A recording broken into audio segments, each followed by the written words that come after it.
On December 19, 1972, Apollo 17 returned to Earth after 8 days on the Moon. It was the 6th successful manned lunar mission in the space of 3 years. It would also be the last. More than 4 decades later, the Apollo 17 team remain the last humans to set foot on the Moon's surface. But why? UFO Insight writer and editor Ian Stevens believes that NASA has not returned to the Moon because it is secretly inhabited by a sophisticated alien civilization.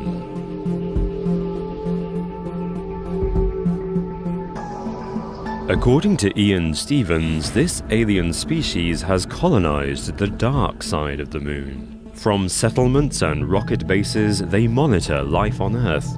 Stevens believes NASA has decided the best way to deal with it is to deny its existence. His claim is corroborated by former NASA staff, including Donna Hare. She allegedly worked in the agency's photo labs in the early 1970s. Hare revealed that high-ranking employees once shared top-secret information with her. This included the revelation that astronauts from one of the moon landings said they discovered 3 UFOs when they reached the Moon. These mysterious craft then trailed them for the duration of their mission. Another former employee, Carl Wolf, claims that while working on NASA's Lunar Orbiter project in 1965, he discovered photographic evidence of an alien base on the Moon. Wolf says the images show a series of mushroom-shaped buildings, spherical structures, and towers built by aliens, which NASA chose to hide from the public. More intriguingly,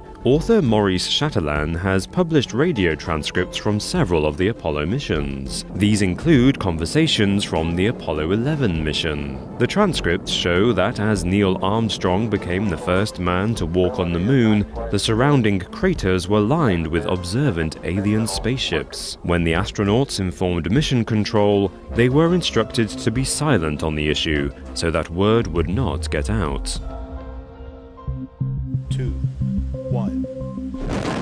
Ignition. NASA claims it is pursuing a global exploration strategy. This is an international effort to discuss the goals and purpose of exploring the Moon further. Current conclusions state there is no urgency to return there. However, given there are a number of scientific questions that require lunar data to answer, this seems unlikely. Ian Stevens argues that this is simply a PR stunt to keep the public in the dark. Indeed, in 1968, NASA published Document R277. This is a comprehensive list of 9,600 mysterious phenomena on the Moon's surface. They include an inexplicable eruption seen by Soviet astronomer Nikolai Kozyrev in the Alphonsus crater in 1958. It remains unsolved to this day.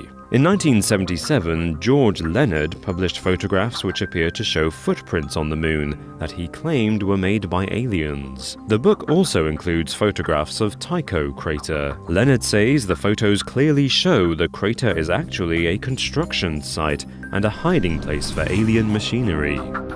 However, although these mysteries have yet to be explained, they do not offer proof of extraterrestrial life on the Moon. Hare and Wolf's testimonies are certainly interesting, but there is no evidence to suggest they are authentic. Instead, there may be other, more banal reasons we haven't returned to the Moon. The Apollo program is estimated to have cost a massive $110 billion in today's money. Recent estimates put the cost of a mission today at over $105 billion. Given that NASA's total federal budget for 2017 is $19 billion, a moon landing would be financially very difficult. Moreover, there is no evidence that NASA's global exploration strategy is a ploy to distract from the truth. NASA says it relates to the changing demands of lunar travel. Earlier missions intended simply to take people to the Moon and return them to Earth. This is no longer the case. According to John Olson, director of NASA's Exploration Systems Mission Directorate Integration Office, visiting other planets is no longer about flags and footsteps. Significantly, the United States was embroiled in the Cold War with the Soviet Union at the time of previous moon landings. This included a so-called space race, with both states competing to have the most sophisticated space technology. There was therefore a very clear political incentive for previous moon landings, which we do not have today.